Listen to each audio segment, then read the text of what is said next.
The Doll Maker by the Prowler.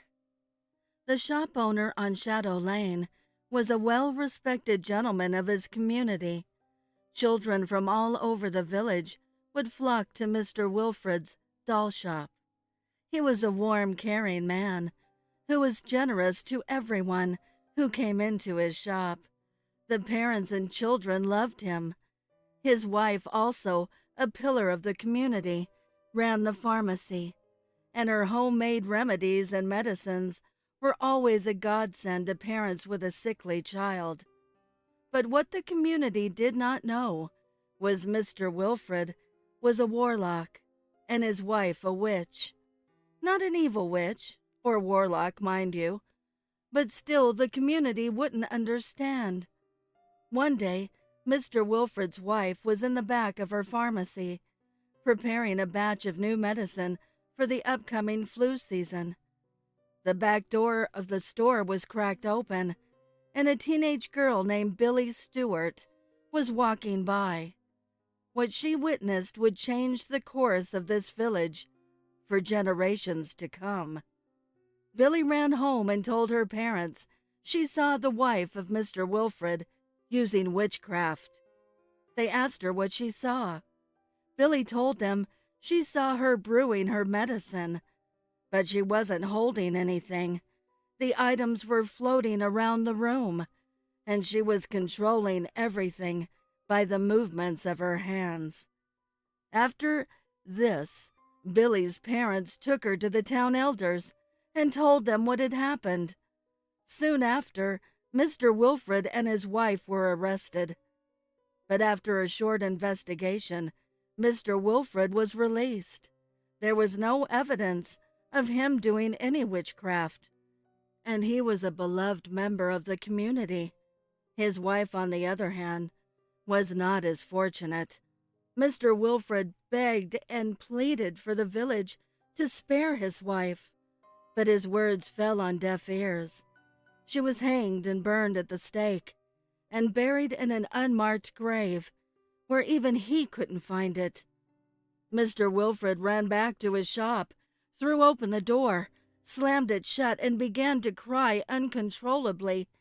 He grabbed his wife's picture and fell to his knees. As he looked up, he noticed a doll sitting on the shelf and vowed he would have his revenge. The once peaceful man, now filled with rage, began work on a new batch of beautiful porcelain dolls for the holiday season approaching. "I'll show them what true evil witchcraft looks like," he thought. The next few weeks, he put on a smile as the parents came in and out of his store for Christmas presents for their children. By Christmas Eve, every one of his new porcelain dolls had been sold. On Christmas morning, as the parents awoke, screams could be heard throughout the village, in every living room, in every home. The children were found dead, and lying next to them, a blood-covered, smiling doll. The parents rushed to Mr. Wilfred's shop, but he had vanished, never to be heard from again. I found some mind-reading glasses at a thrift store by Big Discord Mod. 2 days ago, I was walking on my normal route to my office.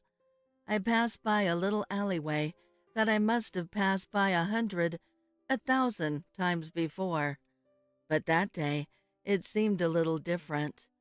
There was a little antique shop I had never paid attention to before there. Me being me and wanting to find an excuse to be late to work, I decided to go take a look. The shop owner was kind enough. He let me look around to see everything.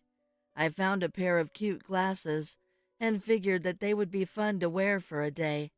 I bought them for around $20, said goodbye to the shop owner, and figured I'd probably never see him again.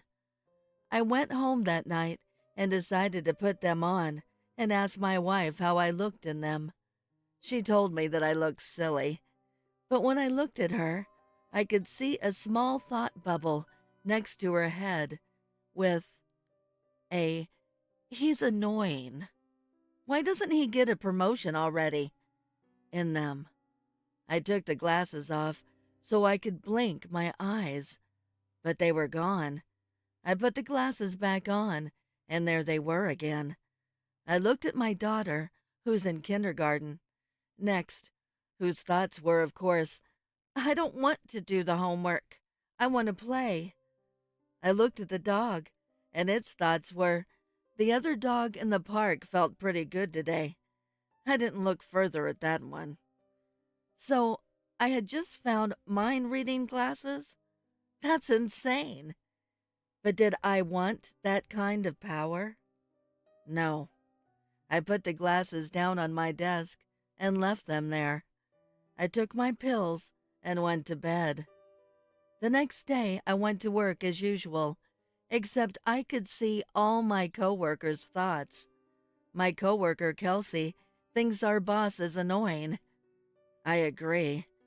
But also, our boss finally wants to give me a promotion, so maybe she's not that annoying. That night, I put the glasses on my desk again and went to sleep. And overslept. In a rush, I left the house and went to work without the amazing glasses. After I returned back from work, my daughter approached me, wearing the glasses. "Daddy," she asked, "what are those pills you take every night before you sleep?" "Well, honey, it's a sleeping pill I have to take. I've been having trouble sleeping since I've been having a tough time at work lately." "Oh, okay. But Daddy, why does Mommy want to put 50 of them in your dinner tonight?" Investigating a Missing Person at My Local Grocery Store by ForgottenWell. As I walked through the all-day market, past the produce section and delicatessen, I could smell fresh baked cookies cooling in the bakery. The happy smell was at odds with my current situation. Missing person, 1 year old, presumed kidnapped. At the back of the store was a short hallway that led to the public restrooms, which had been blocked off by the store's manager, who was doing his best to calm a sobbing mother. "I don't understand what happened," she repeated over and over. I instructed my partner to examine the women's bathroom while I talked to the mother. He could be abrasive, which, while often necessary in our line of work, was of no use here. "I'm Officer Daniels," I introduced myself. "Everything's going to be fine, ma'am. Why don't you walk me through what happened here?" "He's gone. My baby's gone," she whimpered. "Ma'am, please start from the beginning and give me as many details as you can." She got a hold of herself and wiped away her tears. "I came to the store to grab a few things. Eric smelled like he needed a new diaper, so I went to the restroom to get him one. I put him on the changing table, but forgot my wipes. So I walked out of the bathroom to my shopping cart, grabbed the wipes from my bag, and when I came back, he was... She started sobbing even harder than before. "That'll do, ma'am," I said, turning to the manager. "Have you checked the security footage? Did you see a kidnapper?" Of course we checked. Nobody has come into or out of the bathroom since she went in. She walked in with her baby, and a minute later she came out screaming. My partner came out of the woman's room and just shrugged. Totally useless, as per usual. The smell of the cookies hit me again and made me thirsty. Fortunately, there was a water fountain between the restrooms. As I leaned over and turned my head to the side to get a sip, I saw into the women's bathroom and noticed something odd. 2 changing stations. I looked behind me into the men's room. 1 changing station. "Excuse me," I flagged down the manager. "Why does the women's restroom have 2 changing stations when the men's only has 1? "It doesn't," said the manager. "Well, how do you explain that?" I pointed into the bathroom. "Huh," said the manager. "Must be new." "Ma'am, which changing station did you use?" The right one." I walked towards the changing stations, but didn't make it 3 steps before I heard a low, guttural growl from the changing station. After a moment of panic, I drew my service pistol and fired into the changing station. Out of the bullet hole poured thick, oozing blood.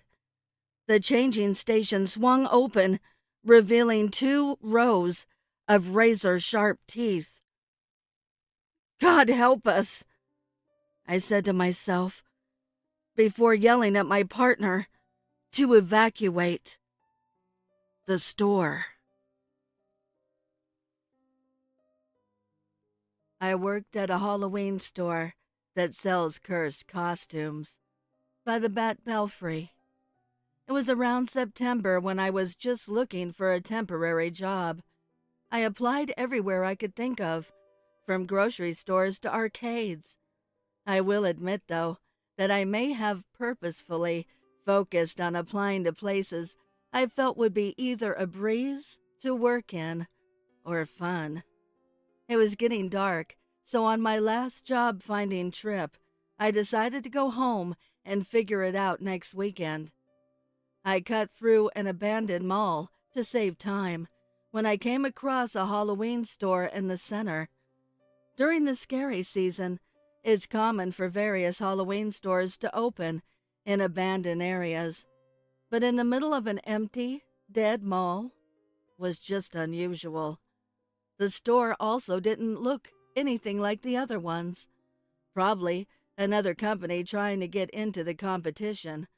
I looked up at the deteriorating orange neon light that read, "The Halloween Hut. 'Tis the season to dress your worst." I walked in and was greeted by an employee sitting by the counter. I asked him if by chance they were hiring, to which he said yes. Flash forward to 2 weekends later. I sat at the same counter and was scrolling through my phone when a mom and her 2 kids entered the store. The mother asked where the children's costumes were, and I pointed her to the far left corner. They hurried along as I waited for them to come back. After a few minutes, I remembered that I didn't tell them to not try on the costumes. For some reason, that was the only rule my boss really cared for. I got out of my chair and headed towards them to let them know, and to my horror, I saw the mother lying dead on the floor as a small werewolf was feasting on her corpse. It stopped and turned to face me. Growling, it lunges at me, and I make a break for it. I was nearly out the door until a witch flicked her wand and tossed me back towards the werewolf. The werewolf quickly sinks its teeth into my right shoulder as I let out a scream. I shove it aside and push the witch into a rack of costumes. I rush out the front door and don't stop running until I get home. I called the cops, but they found no store in that mall, nor traces that there ever was one. My family insists that I was just bitten by a rabid dog, and the shock made me think like this. But I know what happened was real, and not because of the bite mark on my shoulder, but because today, while walking down my usual block, I saw another Halloween Hut store appear next to the old movie theater. A dad and her young daughter walked out. The daughter was holding a spider costume in her hand. I hope the dad isn't afraid. of giant spiders.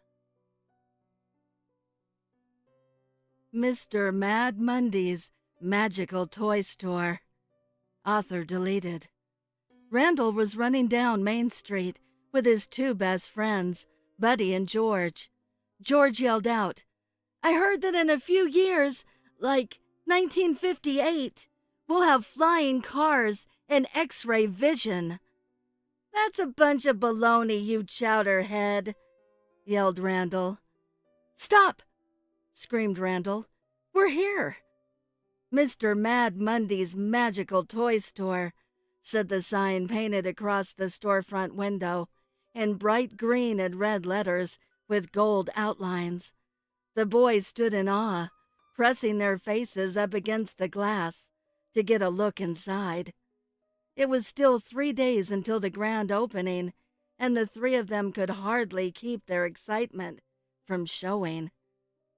"Hello, you beautiful young boys," said a man who was standing at the door, holding it open and softly chuckling. "I'm the owner of this toy store that you precious children seem to be so fond of. Mr. Mundy is my name. Toys are my game. The town thinks I'm spooky, but I'm just kooky." Buddy leaned over towards Randall's ear and whispered, "He sounds like the Mad Hatter from Alice in Wonderland." They both laughed, followed by Mr. Mundy laughing wildly. "You'd be amazed how often I hear that. Some even say I look someone like him, too. Probably because of my top hat, green suit, and my tall, lanky body. I don't mind, though. I have my way of dealing with bullies. Come in, come in." The boys entered and wandered throughout the shop, checking out the toys. There was something strange about them, something unnatural and unfriendly. Randall came across a wooden toy duck that was making soft noises before letting out a loud screech. Randall fell back into the shelf behind him. "Mr. Mundy, this toy duck just screamed. It screamed at me." "Oh, young Randall, when toys are being naughty, you just have to give them a little smack, and they'll behave." He walked up, picked up the wooden toy duck, and smacked it across the head, with quite a bit of force. "There we go. Now it'll be quiet for all the lovely children to enjoy. Follow me downstairs, boys. That's where I keep the best toys." The boys hesitated for a few seconds, but walked over to the door leading downstairs and slowly followed Mr. Mundy down into the store basement. The three boys stood frozen and shocked at what they saw before their eyes in Mr. Mundy's basement. "Now, this is where and how I create my toys. Don't be scared, and don't worry. You'll be loved by a child just like yourself. You won't even feel a thing, except for fear. You'll feel that, my boys." 3 days later, it was the grand opening of Mr. Mad Mundy's Magical Toy Store. When the door opened, children, parents, and happiness filled the store. One little boy stopped when a toy caught his eye. He picked it up and smiled. "Mommy, I want this toy. It's called Randall, the cowboy. I love it." Unexplained Happenings at the Thrift Store. Anonymous author. When I first started working at the thrift store, I didn't think much about anything paranormal. I know a lot of people have issues with thrift stores, since they often receive belongings of the deceased. but my family were antique collectors, and I grew up having experiences in my own house. I went into the job not thinking much about it. It was a new building on a new road, which stopped abruptly past the store, waiting to be connected to something in the future.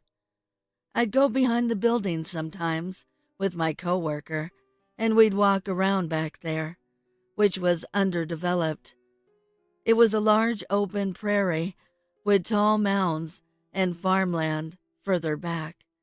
We'd hang out on limestone boulders and search for bead fossils on our breaks. The first thing I noticed were odd bangs that always happened at closing. It sounded like someone was banging loudly on the roof. It didn't happen every night, only some nights. Sometimes you'd also hear a weird popping noise by the side door. Once the lights were out, you'd also sometimes hear cartwheels squeaking slightly, hangers moving along the racks, and plastic bags rustling. All of this might have some non-paranormal explanation, but it was creepy nonetheless. Other things were hard to explain away. One day, I was shopping on my day off and was talking to one of our regular customers. I was probably 12 feet from him, and right in between us, on the top shelf, was a clear glass teacup, part of a larger set. At one point, I looked at the cup, and right then, it flew off the shelf. I say it flew because it didn't just fall over the edge due to someone bumping the shelf. It traveled to the center of the aisle, but maybe 4 feet back, landing about 2 feet from my shoes. I remember the shocked look on the customer's face. He would spend hours in there, but instantly left after that. Another day, a coworker and I were closing up, and he saw an old man thumbing through the center clothes rack. This was confusing, as we didn't see anyone in the store when we locked up. The man's bald head and big 1980s-style glasses were peering over.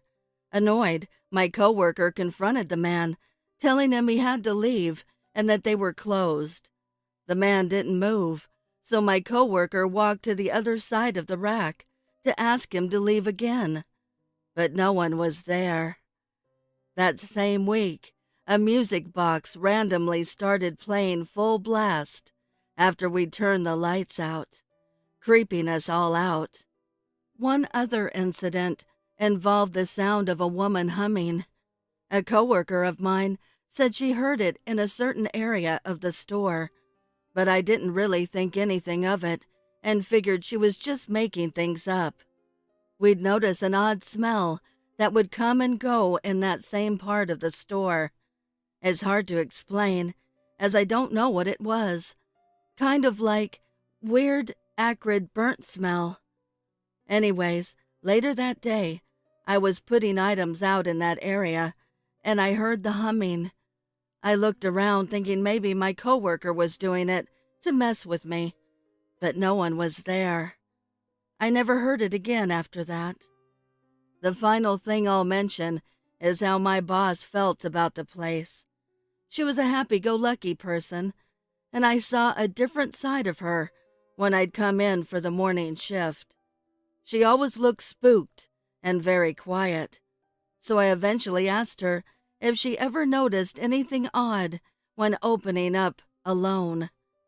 She was a very religious person who was not supposed to think about such things, and I could tell something was weighing on her. She told me that she prayed every morning because she was terrified. She would hear people knocking at the donation door in the back, but when she'd go to it, no one would be there. She said she also heard people on the sales floor sometimes, but when she'd go out there, it'd just be her. The thrift store closed a couple of years ago, and I often think of going back and checking it out. I don't know what was there, but I definitely feel like there was something.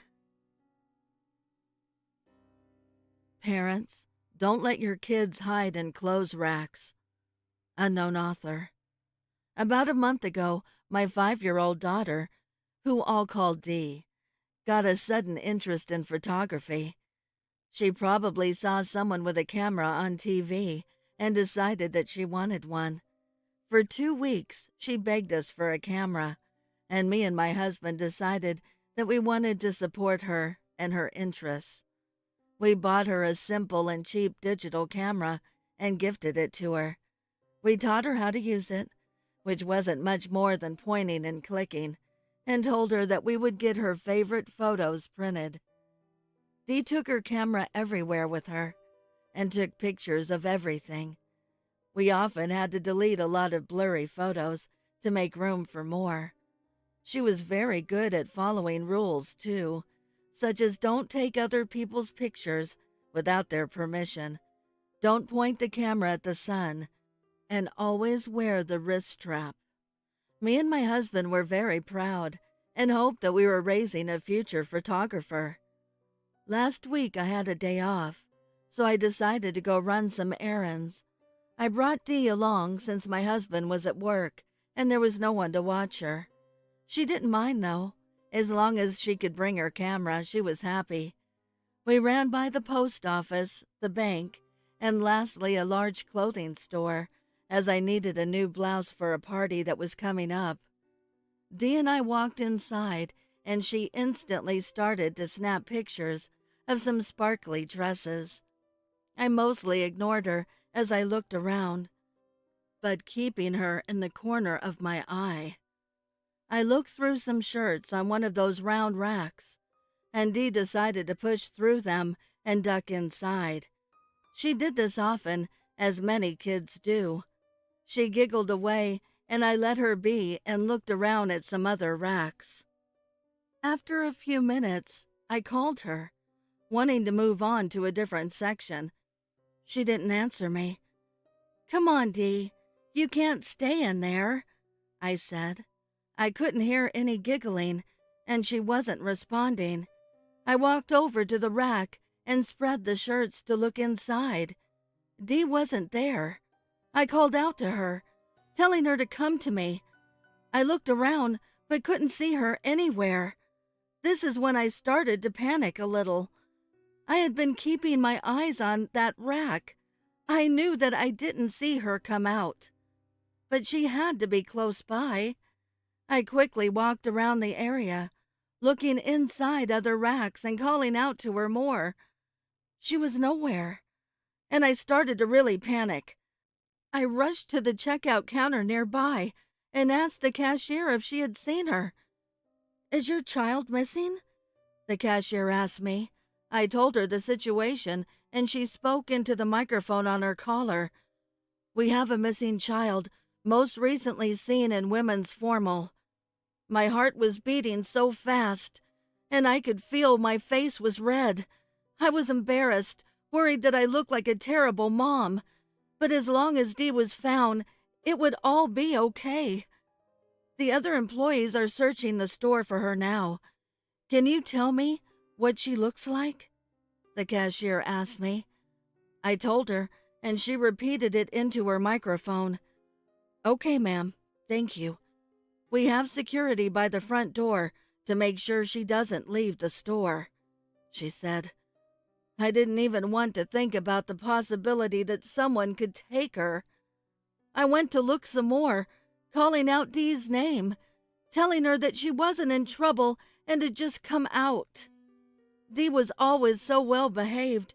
She never ran off like this. 20 minutes went by, and I was in full panic mode, with tears forming in my eyes. Suddenly, I heard crying. I recognized it as Dee instantly. I followed it, running across the store. I came to the same round rack that Dee had hid inside initially.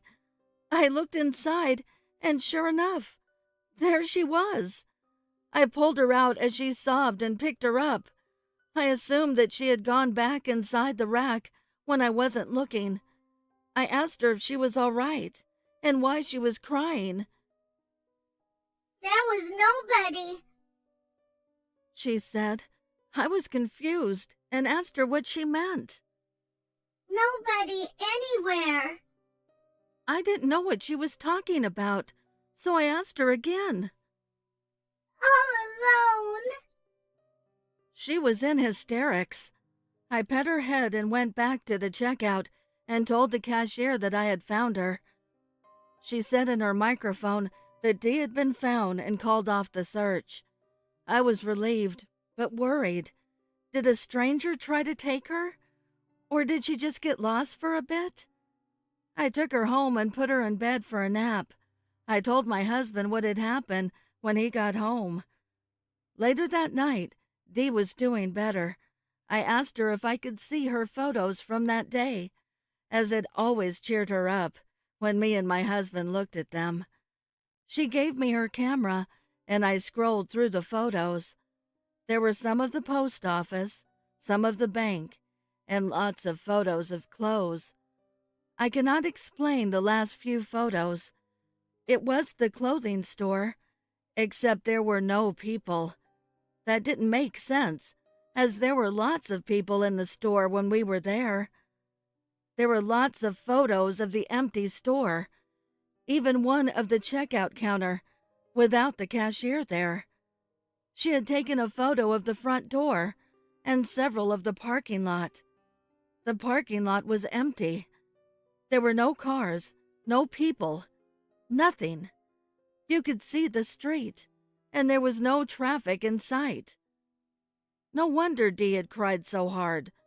She was all by herself, someplace where there was no people. I don't know where Dee had gone, but I worry every day now. What if somehow she gets taken back? There's a convenience store in my neighborhood no one ever steals from twice. Unknown author. Summerwave was a small store in my town that was a haven for anyone with $10. They sold the usual candy bars, soda, chips, and wine coolers, all reasonable priced. I would always go down there as a kid and use the allowance Mom gave me to get chips and a soda for an afternoon of gaming.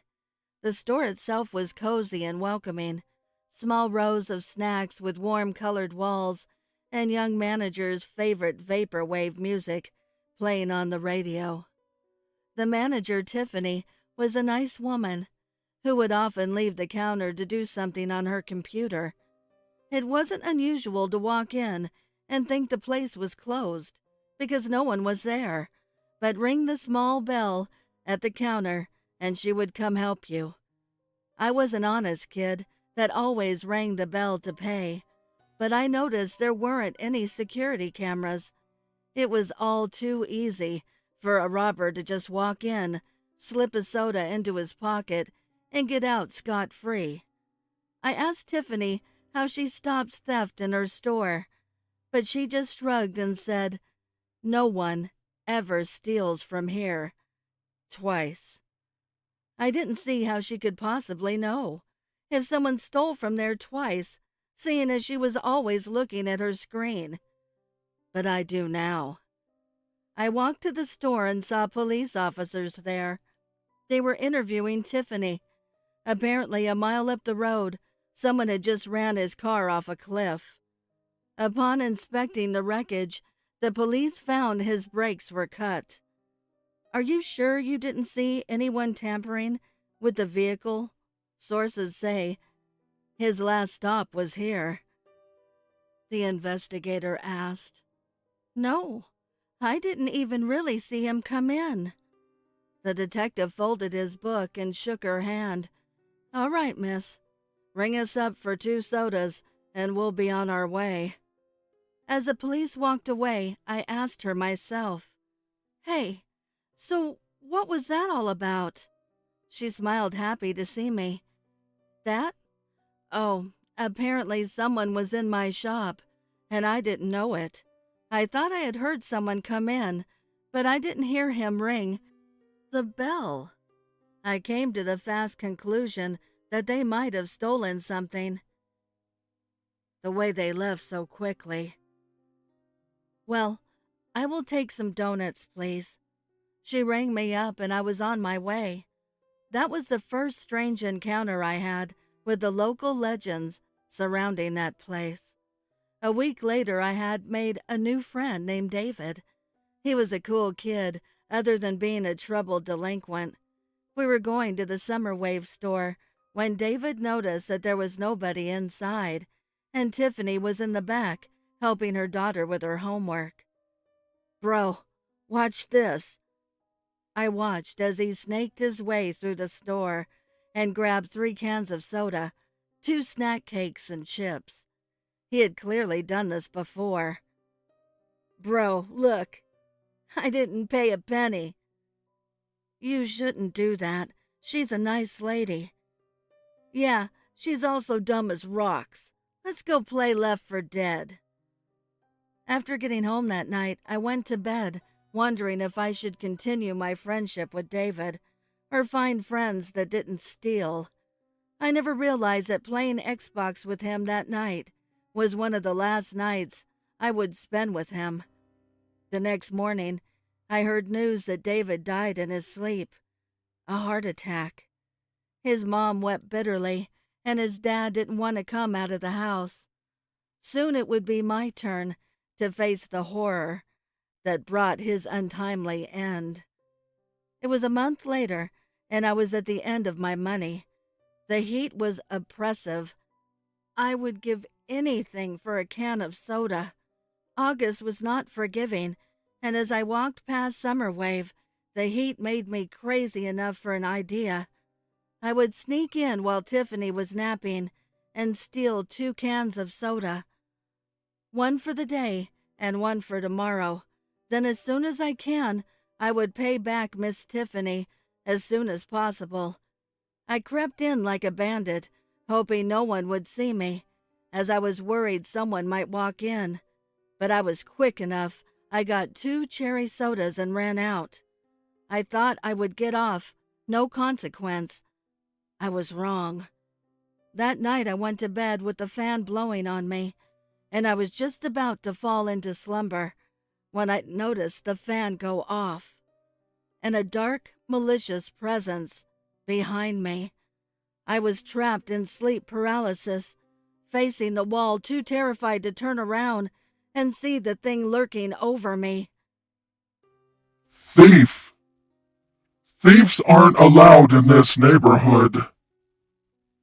I could move my mouth, and I spoke loud enough to explain myself. "Please, I had no money. It was so hot. I will pay her back." It sounded like excuses coming out of my mouth. "Lies. You're just like your friend. You stole from my store, my family, and my legacy. Why shouldn't I?" "Please, I pay every time. It was just this once." I think it sensed the honesty in me. "All right. I can tell. I can tell you're not lying. You get one more chance.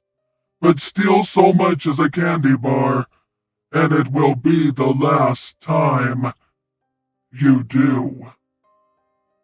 I felt his grip on me release, and I jumped out of bed and turned on the lights. To nothing. I still shop there to this day, but I always make sure to ring the bell and pay, because when I am in there, I can feel something watching me. Don't buy dented cans at the grocery store. Author deleted. I started a job at a canned vegetable company last month. It had been an easy, boring job, at least up until yesterday, that is. On day 1, I was shown around the factory. My supervisor gave me a walkthrough of the entire factory. I saw each department and was given a brief description of what they do there. At the end of the day, I was told to come back the next day at 8 a.m. I was going to start in the boxing department, the last step in the factory. All I had to do was pull each case of canned goods off of the conveyor belt, ensure it was sealed, and place it on a pallet. It sounded easy enough. "What about that room over there?" I asked, pointing to a room with fogged windows.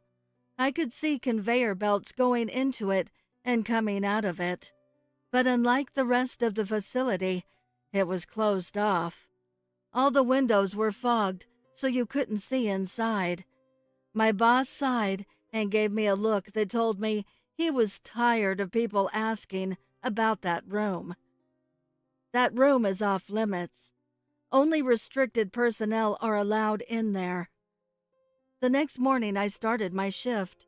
About an hour into my shift, I was bored out of my mind. A box came down the conveyor belt, and I sealed it and stacked it on the pallet. Another box, sealed it, pallet. I needed a break. I waved at my supervisor and told him I needed a bathroom break. He checked his watch and shook his head. "Already?" he asked in a frustrated tone. "I'm sorry. Nature calls," I replied. He stepped over to my conveyor belt. "I'll cover you until you get back. Just try to be quick," he snapped. I walked to the bathroom and turned to make sure I was out of his line of sight. I was. I didn't have to use the bathroom, and stood in front of the bathroom for a second. That's when I heard the noises. I heard horrible, retching noises, like someone was throwing up. But the noises weren't coming from the restroom. They were coming from the room with the fogged windows. I began to creep closer. The noises were becoming louder. When I reached the door, I cupped my hands over the glass to try and look inside. Someone had to have seen me, and the door opened. I almost fell over backward, but I was able to recover. A middle-aged man wearing the same uniform I had been given stood there staring at me. "You must be Brett, the new guy. You were supposed to be here an hour ago," he said. The retching sound was even louder now with the door open. I could hear other people talking inside the room. I wasn't Brett, but I needed to see what was going on inside. I knew that when my supervisor noticed I didn't come back, I would be fired. Or worse, if Brett showed up and they figured out I was lying, I would be in serious trouble. It was worth it. I hated this job anyway. The man brought me into the room. He pointed to a conveyor belt that led into a machine. "The cans will come in this side. The machine will seal them, and they will come out the other side, sealed and with a label. Your job is to make sure they are sealed. If you see any leaking, pull them and place them in this barrel. Okay?" I nodded. It was simple. I wanted to look around to see what was causing the noise, but the cans began flowing in. Cans of peas were moving into the machine and coming out sealed. I watched them for several minutes and didn't see any that had failed to seal, but I did notice that all of them were dented. I decided to turn and ask the man what to do with the dented cans. It would be the perfect excuse to look around the room. As I turned the corner around a large piece of equipment, I saw it. A huge green insect was standing there. It was easily 6 feet tall and resembled a praying mantis.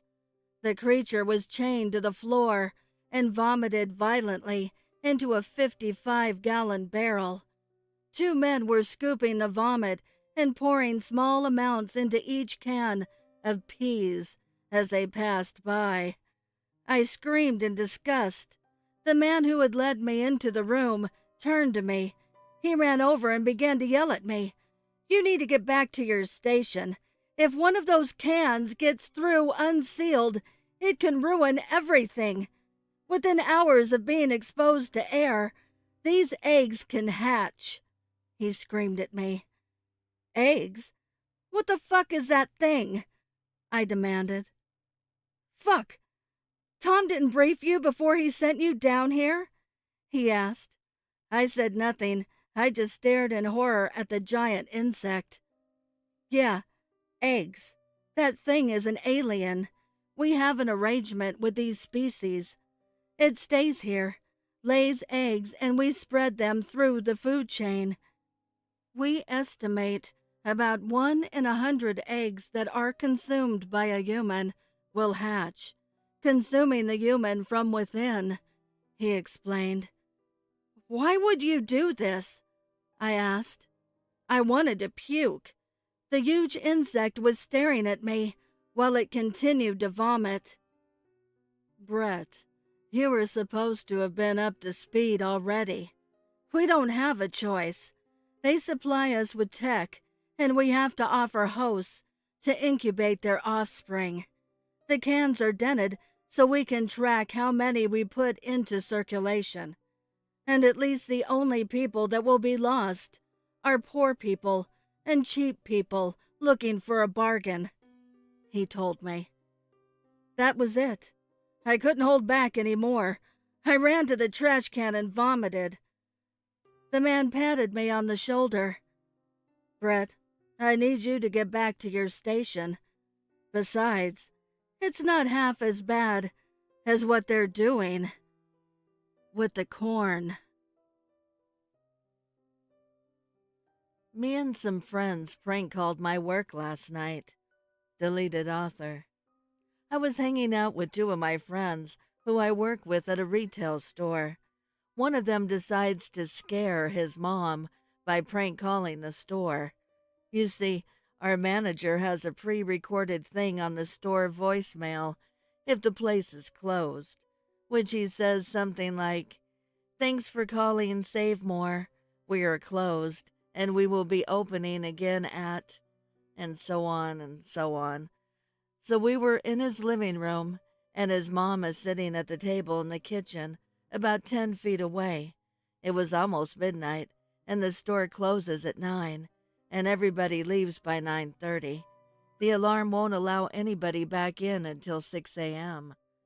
My friend wanted to call work on speaker, have my manager start talking on his recording, and yell, "F you, Steve," so his mom would be like, "You idiot, you're gonna get fired."